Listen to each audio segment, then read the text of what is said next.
Début des épreuves physiques et sportives du BEPC aujourd'hui sur toute l'étendue du territoire. Et puis, les imams observent la lune en vue du démarrage du jeûne du mois de Ramadan. Bonsoir et bienvenue dans le journal. Les épreuves d'éducation physique et sportive de la session 2021 du brevet d'études du premier cycle ont démarré aujourd'hui. L'EPS marque le coup d'envoi des examens à grand tirage de la session 2021. Alassane Drabo s'est rendu dans quelques établissements pour immortaliser ce moment. Lycée moderne de Trècheville, il est 10 h. Les élèves venus de divers établissements de la commune s'adonnent à différents exercices physiques, des lancers de poids à la course de vitesse, en passant par les exercices de gymnastique. Tout y est. C'est le début des épreuves physiques du BEPC 2021, le brevet d'études du premier cycle. Déjà, depuis 6 heures, nous sommes là, au niveau pour l'organisation. Depuis 6 heures, nous sommes là, mais nous avons effectivement commencé aux environs de 9 heures. Ce matin, ils ont 3 épreuves. Une épreuve de course, de lancer de poids et puis des choses de gymnastique. Ils ont le choix entre le lancer de poids, ils ont le choix entre le lancer de poids et puis le tripsaut ou le saut en longueur.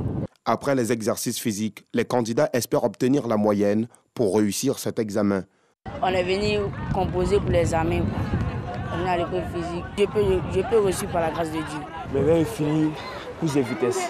Et puis il y a des passions. Autre établissement, le lycée classique d'Abidjan, dans la commune de Cocody. Ici, le terrain est vide. Aucune présence d'élèves en ce jour d'épreuve physique. Un constat qui s'explique. Vous avez vu qu'on a pris toutes les dispositions. Le terrain est bien nettoyé. Toutes les pistes sont prêtes. Mais ce matin, les enfants sont venus. Ils sont arrivés. On a un petit problème technique. Aujourd'hui, on doit démarrer les épreuves de PS, mais c'est aussi le retour des congés. Donc les fiches de PS ne sont pas arrivées à temps. Les fiches de PS qui devaient être tirées ne sont pas arrivées à temps vu que c'était le congé. Donc quand on a regardé dans la paperasse, on a vu que les fiches de PS ne sont pas arrivées. On a préféré libérer les enfants et les reprogrammer de la semaine. Sur le chemin du retour, nous rencontrons ces élèves qui repartent chez eux sans avoir subi les épreuves. On vient d'arriver, on dit de nous retourner encore que l'épreuve ne se fait pas aujourd'hui. C'est arrivé à 7 h. On est arrivé, on a été payé pour nous dire que l'épreuve physique ne se passera pas aujourd'hui, quand on s'est retourné. Les épreuves physiques marquent le début du brevet d'études du premier cycle. Cette matière a un coefficient 1 et il faut obtenir au moins 10 de moyenne pour y être admis. Et puis l'Union nationale des instituteurs pour le changement était en conclave à l'occasion de sa rentrée syndicale. Ils ont réfléchi sur les difficultés rencontrées par les instituteurs dans l'exercice de leurs fonctions. La thématique de cette rencontre d'échange, agir ensemble pour la valorisation de l'instituteur pour une école compétitive. Le reportage de nous Sangari commenté par Alassane Drabo. Ils contribuent à la formation des futurs cadres ivoiriens. C'est avec eux que les enfants apprennent à lire, à écrire et à calculer. Acteurs majeurs dans le système éducatif, les instituteurs sont très souvent confrontés à d'énormes difficultés dans l'exercice de leur métier. Il s'agit entre autres de la faiblesse de l'indemnité de logement, l'accès limité du nombre de places budgétaires pour le certificat d'aptitude professionnelle pour l'emploi d'instituteurs ordinaires. Regroupés au sein de l'UNIC, Union nationale des instituteurs pour le changement, ces enseignants se sont retrouvés le temps d'une réflexion sur la valorisation de leur corporation pour une école compétitive. L'instituteur d'aujourd'hui a perdu grandement sa valeur. Regardez, aujourd'hui, un enfant sort de l'école préscolaire et primaire sans lire, sans écrire. Pourquoi? C'est que le système ne fonctionne pas. Il faut remettre l'enseignant à la place d'antan. Il faut lui permettre de faire ses cours correctement. On ne peut pas demander à l'enseignant de produire un enseignement qui n'est pas productif. Alors, il faut se référer à l'enseignant lui-même. Qu'est-ce qu'il faut pour que cette école-là puisse avancer? Les défis à relever pour l'amélioration des conditions de vie et de travail des instituteurs sont énormes et l'Union nationale des instituteurs pour le changement peut compter sur l'appui d'entente syndicale du secteur éducation-formation qui propose comme solution les états généraux de l'éducation. Cette jeune structure fait partie déjà de l'ESEF, peut compter sur l'ensemble des syndicats de l'ESEF pour faire porter les revendications des instituteurs de Côte d'Ivoire. Nous pensons que tous les acteurs s'asseyent autour d'une table pour discuter de l'avenir de l'école et d'une nouvelle orientation pour l'école ivoirienne.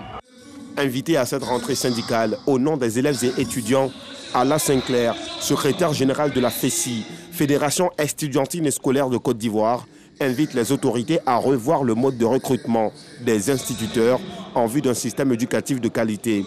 À l'initiative de cette rencontre de réflexion, l'Union nationale des instituteurs pour le changement est une organisation syndicale créée en 2020.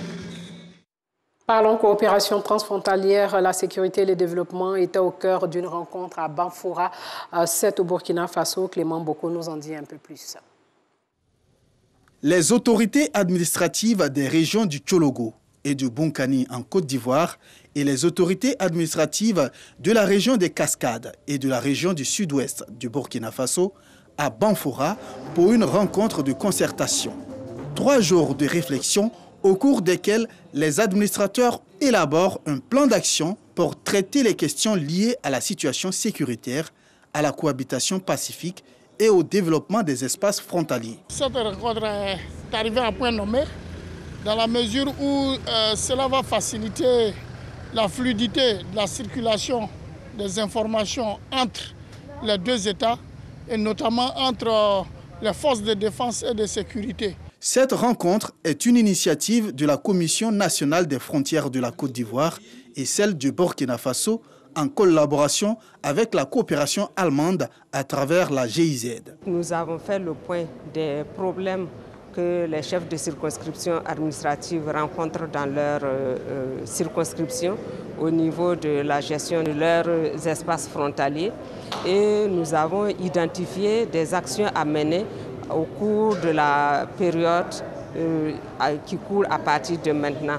Nous avons acté qu'à brève échéance, toutes les localités frontalières, notamment les villages, soient dotés de comités de veille et de sensibilisation. Nous avons dans cette même veine également arrêté qu'il y ait le renforcement du renseignement territorial à travers une très proche collaboration entre les forces de sécurité et de défense et les populations.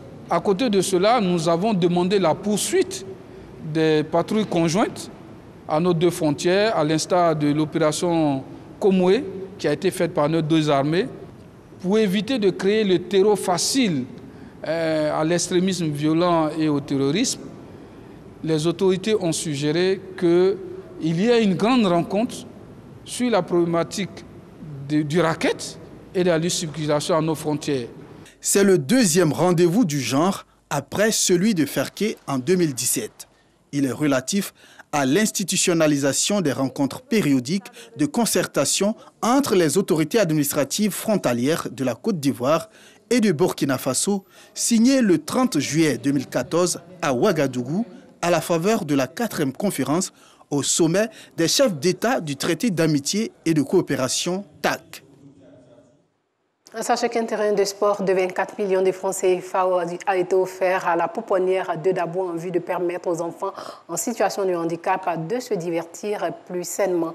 Une action de l'ONG Ouma Charity et du club Service Citadelle. La cérémonie commence avec des pas de Kwapacha, danse de réjouissance dans le Leboutou. Une cérémonie de remise de ce terrain omnisport tout neuf d'une valeur de plus de 24 millions de nos francs à la pouponnière de Dabou. L'ONG Ouma Charity et la Citadelle, club service ivoirien, engagés dans le social, apportent un soulagement à la pouponnière.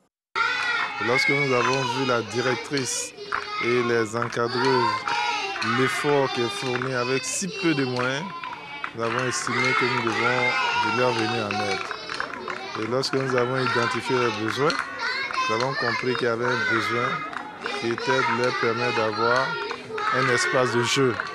Comme tous les enfants, ils ont besoin de jouer, mais ils ont un handicap particulier et ils ne peuvent pas jouer n'importe où, sinon ils peuvent se blesser.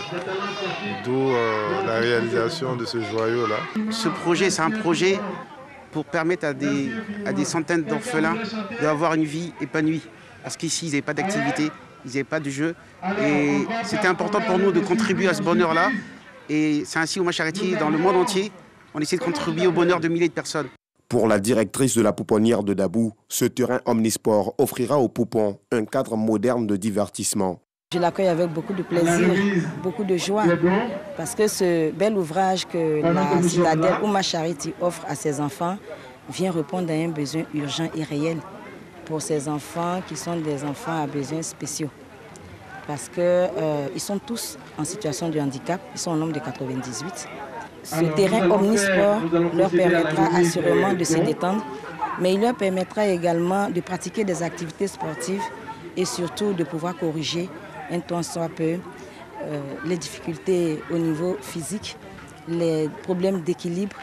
Après la coupure du ruban, le terrain a été inauguré par un match de football entre l'international Aristide Bansé et les Poupons. La pouponnière de Dabou accueille depuis 2015 des enfants en situation de handicap et abandonnés par leur famille. Il s'agit de handicaps comme la microcéphalie, les troubles psychiques, l'autisme, la trisomie 21, l'hydrocéphalie, bref, de lourds handicaps. L'ONG Ouma Charity et la Citadelle leur offrent ainsi un cadre d'évasion. Les imams scrutent le ciel à la recherche de la lune. Si la lune est observée ce soir, demain mardi 13 avril 2021, les musulmans entameront le mois de Ramadan par un jeûne de 29 ou 30 jours. Sinon, ils devront attendre encore un jour. Le COSIM, Conseil supérieur des imams des mosquées et des affaires islamiques, et le CODIS nous donneront l'information tant attendue ce soir.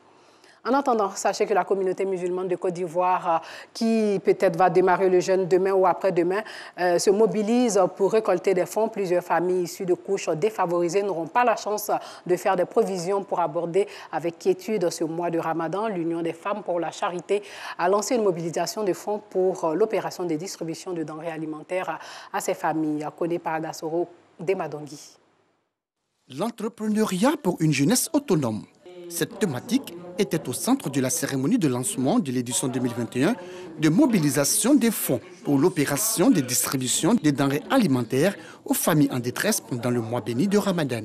Une activité qui a permis de mobiliser et aider l'an dernier près de 1500 familles dans plusieurs villes de la Côte d'Ivoire. Cette initiative de l'Union des femmes pour la charité UFEC vise à soutenir les familles en détresse pendant le mois de Ramadan. C'était à la salle de conférence de la mosquée Al-Iman de Yopougon, quartier millionnaire. Beaucoup de familles sont défavorisées pendant le mois de Ramadan. Alors on s'est dit que pourquoi ne pas partager le peu que nous avons avec nos familles, avec nos parents nécessiteux. C'est dans ce but-là qu'on a eu l'idée d'essayer de créer un groupe de sœurs, essayer de venir en aide aux personnes démunies du mieux qu'on pourra, en tout cas, Inch'Allah. Les difficultés, il va y en avoir sur le chemin de l'entrepreneur.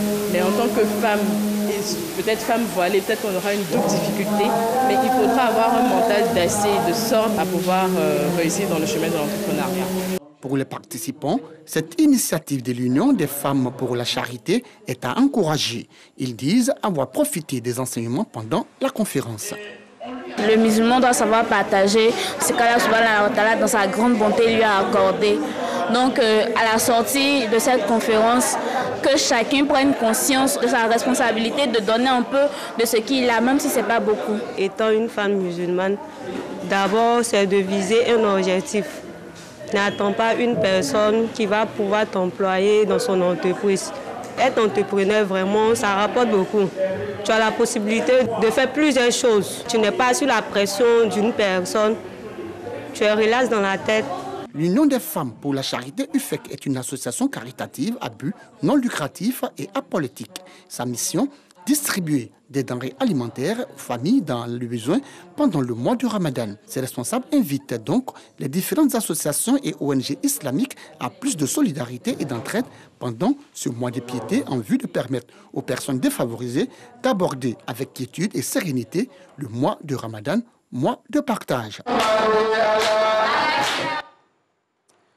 Voilà, les Béninois attendent aujourd'hui les résultats d'une présidentielle que le chef de l'État béninois, Patrice Talon, semble assurer de remporter et soulager que le vote de la veille se soit déroulé dans le calme après une campagne marquée par des violences. Ses adversaires sont deux candidats quasiment inconnus du public, les anciens députés Alassane Soumanou et Corentin Koué. Les principales figures de l'opposition avaient appelé à boycotter ce scrutin confisqué selon eux par le président Talon. Les principaux opposants sont soit en exil, soit condamnés par la justice et incarcérés. Les autres ont été empêchés de se présenter à ce scrutin par le nouveau code électoral et des réformes institutionnelles. Toutefois, dans 16 arrondissements sur les 546 que compte le Bénin, le vote n'a pas eu lieu selon la Sénat où des violences préélectorales avaient fait au moins 2 morts par balle.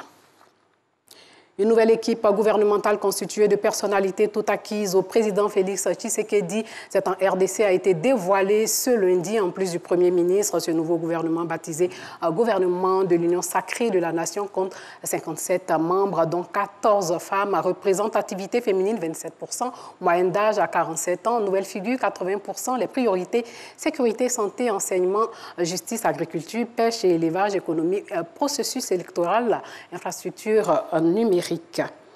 Et pour finir, sachez que le conservateur allemand Armin Laschet a franchi un grand pas vers la succession d'Angela Merkel en étant choisi lundi, malgré son impopularité par la direction de son parti, la CDU, pour viser la chancellerie allemande en septembre. Avant de nous dire au revoir, sachez que l'information est tombée. Le croissant lunaire a été observé à Bondoukou, c'est dans l'est de la Côte d'Ivoire. Demain, donc, les musulmans pourront entamer le mois de Ramadan par le jeûne de 29 ou 30 jours. L'information a été donnée par Parga Sorokone, qui était sur place avec le COSIM, le Conseil supérieur des imams des mosquées et des affaires islamiques, et le CODIS. Voilà, le jeûne musulman commence donc demain. Bon jeûne à tous, bon Ramadan aux musulmans. Portez-vous bien.